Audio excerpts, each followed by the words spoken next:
What's up everybody? Welcome back to Free to Be, and in today's video we're going to be talking about how millionaires manage their money. And I'm not talking about people that are just rich. I'm talking about the truly wealthy, the 1%, the folks that are really just super different than you and I, that just have grown up with money. They've had money in their bloodlines, and there's things that they do, there's an approach that they take to spending and saving money that we can be aware of and try to implement in our lives, because they will make a difference for us.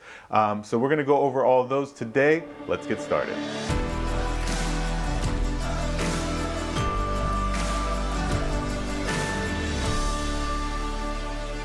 Now, as always, if you're new to the channel, don't forget to go ahead and hit the subscribe button down below. We cover financial literacy on this channel, and you're not going to want to miss any of the content.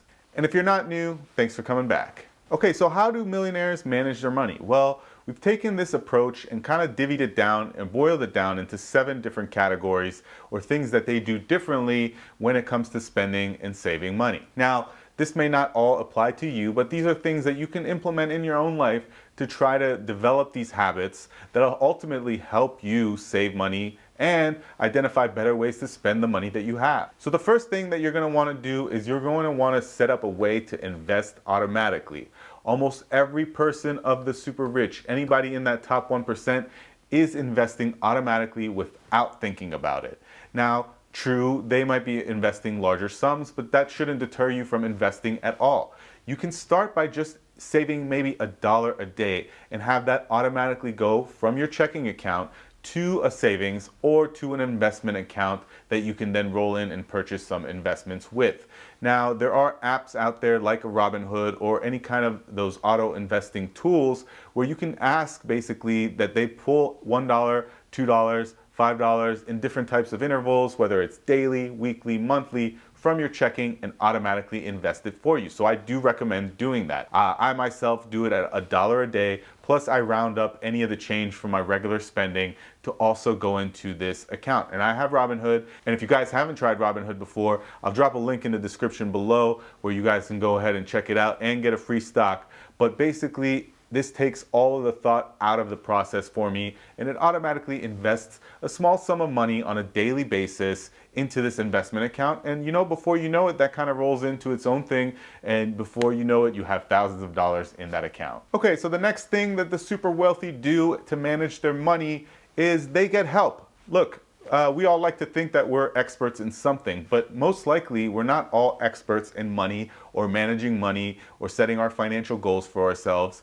And while I don't necessarily think that you should just ask anybody for advice, there are certain people that you should target to go to for advice, and honestly take that into consideration. Now, you shouldn't just blindly be accepting any advice either, but you can go and ask for help. And a lot of the super wealthy are that way because they understand that they can identify resources that are available to them and maximize that potential out of that resource. So if they have someone that's really good with investing, they can go to that person, tell them what their ambition is, tell them what their plan is, hand them over some money and say, hey, take care of this for me. Now, again, you want to stay on top of it. You don't want to just be blindly giving people checks for thousands of dollars.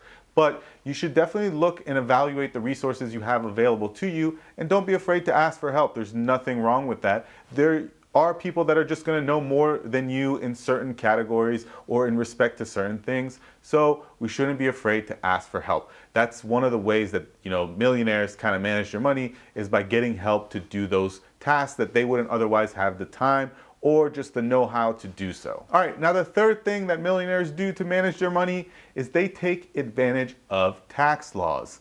Now, I know what you're thinking, and no, this isn't not trying to find every loophole in the tax book or the tax code to try to figure out best ways to shelter your money from taxes. That's not this at all. But you can try to figure out ways that you can basically take advantage of opportunities available to you to kind of circumvent the tax process and let your money become the most that it can become. For example, a work-sponsored 401k program will allow you to basically take your money pre-tax and avoid going through Uncle Sam and just go ahead and work that into an investment account, which oftentimes your employer will match. So it's free money that you could get from a match as well. And this money will grow in an investment in a 401k for your retirement.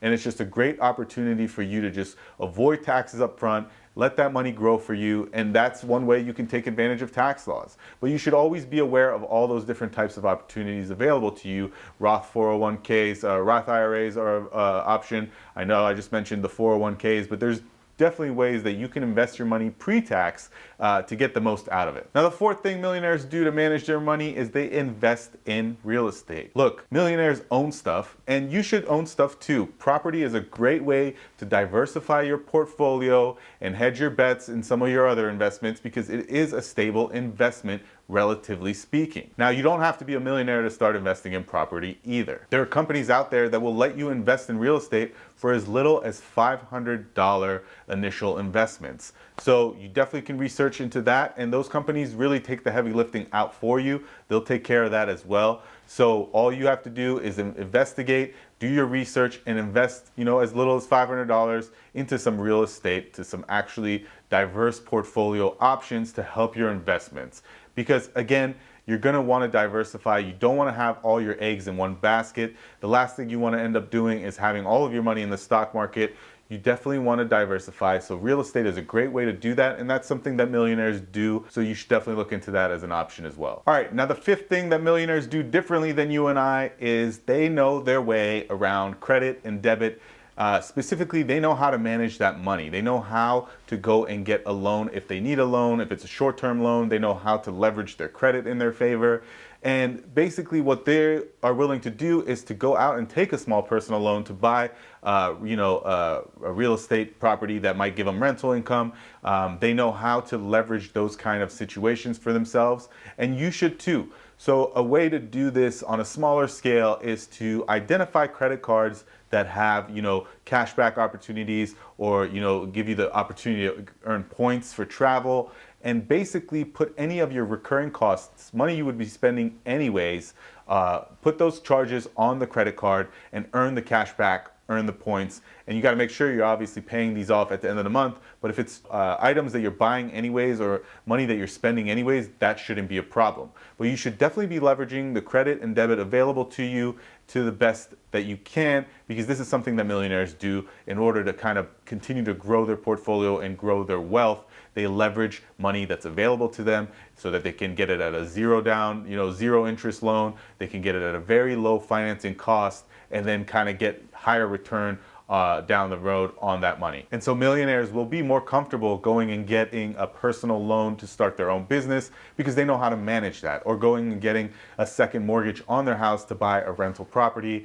Again, they know how to manage that, so you can do that as well. Don't feel overwhelmed by it. Start small, like I said, with the credit cards, identifying ones that'll give you points or cash back on purchases, and you can use that to your advantage, and then kind of snowballing that and rolling it up into something bigger down the road. All right, now the sixth thing that millionaires do to manage their money is they are always looking for a great deal. They're always bargain shopping. You'll actually be surprised at how many people who are truly wealthy, the truly rich, how often they are actually some of the most frugal people out there, because look, they've worked hard to earn this money. They've worked hard to build this portfolio of wealth. They're not just open to, spending it frivolously. They're looking for the best deals. And so we should be doing that too. And oftentimes you'll be surprised because a lot of those folks that spend money on the glitzy, glamorous things aren't actually really wealthy or in a great financial position. So just always be bargain hunting. Be looking for the best deal that you can get, whether it's you're buying clothing, cars, whatever it may be, a home. No matter what it is, you can definitely bargain shop and try to find the best deal. And this is something that millionaires do on a regular basis. The truly wealthy are always doing this, so you should too. And the last thing you can do to put yourself in line with how, the super wealthy manage their spending and their savings is to crack a book, read. There's great information out there, and you just have to be open to reading about it. Instead of spending 3 hours a night watching TV, watch TV for an hour and a half and then spend the second hour and a half reading. It's a great activity. You can get so much great information out of books or any reading material in general, if it's online, a magazine, whatever the case may be. Do some research from time to time. Find topics that you're interested in learning more about. If you're not as financially literate as you want to be, pick up some books about that. But reading, they read for information, they read for enjoyment.